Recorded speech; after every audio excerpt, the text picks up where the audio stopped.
Membahas di balik strategi politik Prabowo Subianto yang tengah menggagas koalisi besar dengan menemui sejumlah ketua umum parpol, dan belakangan ini Prabowo juga bertemu dengan mantan Menteri Kelautan dan Perikanan Susi Pujiastuti. Kita akan membahasnya bersama dengan pengamat politik dari Parameter Politik Indonesia, Adi Pak Yitno. Selamat sore Mas Adi. Selamat sore, Mbak. Ya, Mas Adi, sepekan ini kan Pak Prabowo intens ya bertemu dengan ketua umum parpol. Tapi kemarin ini mengundang Bu Susi. Arahnya kemana, Mas? Saya kira ini bagian dari upaya Pak Prabowo Subianto untuk memantapkan langkahnya menuju jalan panjang di 2024. Jadi kalau kita lihat satu persatu selama beberapa bulan belakangan ini, memang Prabowo Subianto secara perlahan sudah mulai melakukan komunikasi politik secara terbuka dengan berbagai pihak. Bukan hanya dengan partai politik yang lolos parlemen, tapi partai politik non-parlemen juga dilakukan. Bahkan beberapa hari yang lalu, Prabowo Subianto kan mengundang sejumlah media misalnya, forum media, termasuk misalnya mengundang Habib muda yang lagi viral, termasuk misalnya bertemu dengan Bu Susi Pujiastuti gitu ya. Publik membaca ini sebagai upaya sebenarnya komunikasi politik dengan publik Prabowo, kepada publik, kepada pihak siapapun di negara ini, pesannya sederhana, bahwa Prabowo untuk 2024 sangat terbuka, akan mengajak mereka menjadi bagian penting dalam pemenangan dalam Pilpres ya.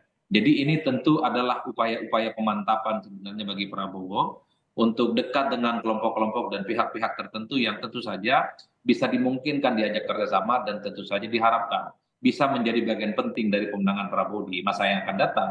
Tapi Karena keuntungan rata-rata apa Mas Adi dengan ketemu Bu Susi ini? Apalagi Bu Susi mengajak anaknya juga. Bu Susi ini kan mewakili salah satu segmen pemilih perempuan yang cukup signifikan. Bu Susi ini kan banyak followernya di medsos. Bu Susi ini kan dinilai punya kinerja yang cukup bagus. Banyak fans-fansnya yang tentu saja diharapkan.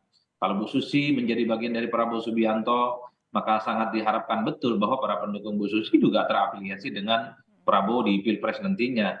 Jadi pertemuan dengan tokoh-tokoh penting ini sebenarnya ada dua hal. Maksudnya pertama, sebagai bentuk penegasan bahwa Prabowo ini sudah mulai melakukan upaya-upaya pendekatan dengan berbagai figur penting. Yang kedua tentu saja figur-figur penting ini kan banyak anyaman jaringan-jaringan politiknya yang tentu saja juga diharapkan Tapi bisa kalau Bu Susi inline. sendiri Mas Adi, ini lebih ke segmen mana? Usianya berapa ini? Selain tadi kan terkenal di media sosial.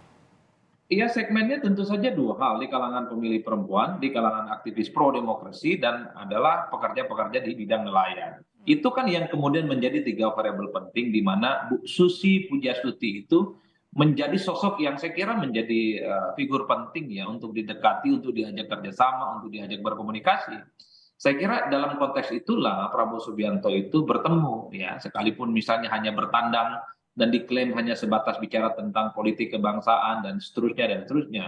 Tapi kan publik membaca secara runut bagaimana gerakan politik Prabowo itu secara perlahan sudah melakukan kerja-kerja politik, ketemu dengan tokoh, ketemu dengan media, ketemu dengan partai-partai politik, apalagi misalnya Oke. di survei-survei misalnya suara Prabowo kan mulai naik secara signifikan. Ini tentu adalah challenge, satu peluang yang tentu saja dikapitalisasi betul oleh Prabowo Subianto sebagai kepentingan untuk 2024. Tapi Mas Adi, kalau hitung-hitungannya nih ya, secara garis besar, kalau misalnya tadi mewakili keterwakilan perempuan begitu ya, ada nggak sih kira-kira kans yang besar untuk cawapresnya Pak Prabowo biar menang, ini adalah perempuan? Kalau bicara tentang cawapres saya kira rumit ya Mbak, karena Prabowo Subianto itu sebenarnya butuh cawapres yang satu ya bisa melengkapi kekurangan politiknya, terutama di basis-basis Nahdliyin. Jawabannya harus orang Jawa Timur. Yang kedua, Prabowo Subianto itu lemah di basis politik, terutama di Jawa Tengah dan Jawa Timur. Nah, Bu Susi sepertinya tidak memenuhi kriteria itu. Apalagi misalnya di survei-survei yang kita lakukan sepanjang tahun kemarin, nama Bu Susi tidak pernah muncul dalam radar pencapresan. Tapi ingat, secara kualitatif, dalam pembicaraan-pembicaraan elit, dalam pembicaraan-pembicaraan aktivis, dalam pembicaraan-pembicaraan top opinion leader, Bu Susi masuk kategori pemimpin yang memang dianggap memiliki kapasitas, punya kompetensi, dan punya dedikasi yang cukup bagus. Meski dalam survei-survei politik elektoral tidak muncul secara signifikan. Jadi bagi saya pertemuan Prabowo dengan Bu Susi ini tidak melulu dikaitkan dengan peluang Susi sebagai Oke. pendamping Prabowo, tapi yang paling penting Prabowo sudah membuka komunikasi dengan Bu Susi yang saya kira memang memiliki followers, mengikuti Baik. punya pengikut yang cukup banyak, dan yang paling penting Susi adalah sosok yang saya kira memang banyak juga ya penggemar-penggemarnya yang Oke. terdistribusi di berbagai tempat. Untuk elektabilitas sendiri Mas Adi, ini kan sudah semakin menyusul dengan Ganjar Pranowo ya. Ini kira-kira apa sih yang membuat akhirnya nanti Pak Prabowo misalnya bisa lebih unggul dari lawannya? Dua hal saya kira. Pertama adalah efek dari endorsement Jokowi, itu tidak bisa dibantah karena belakangan ini memang Prabowo Subianto itu sangat terlihat begitu mesra, begitu akrab, bahkan dalam berbagai kesempatan mendapatkan angin surga dari Jokowi sebagai sosok yang sangat mungkin sebagai suksesornya di 2024. Yang kedua adalah blunder-blunder politik dari nama-nama yang lain.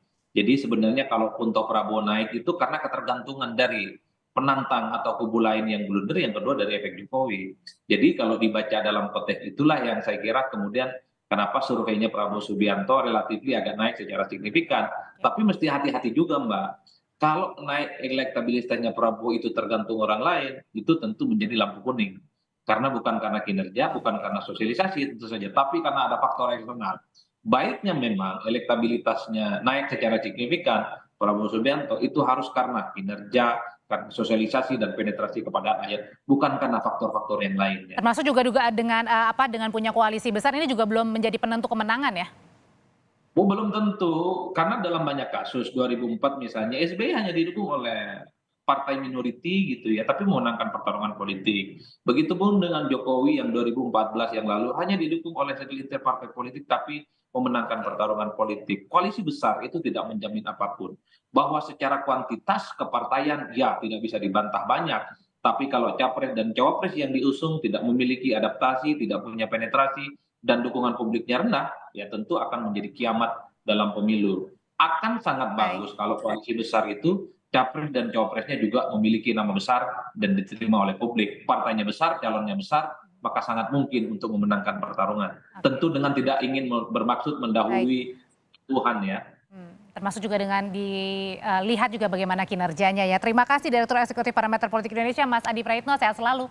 Sama-sama Mbak.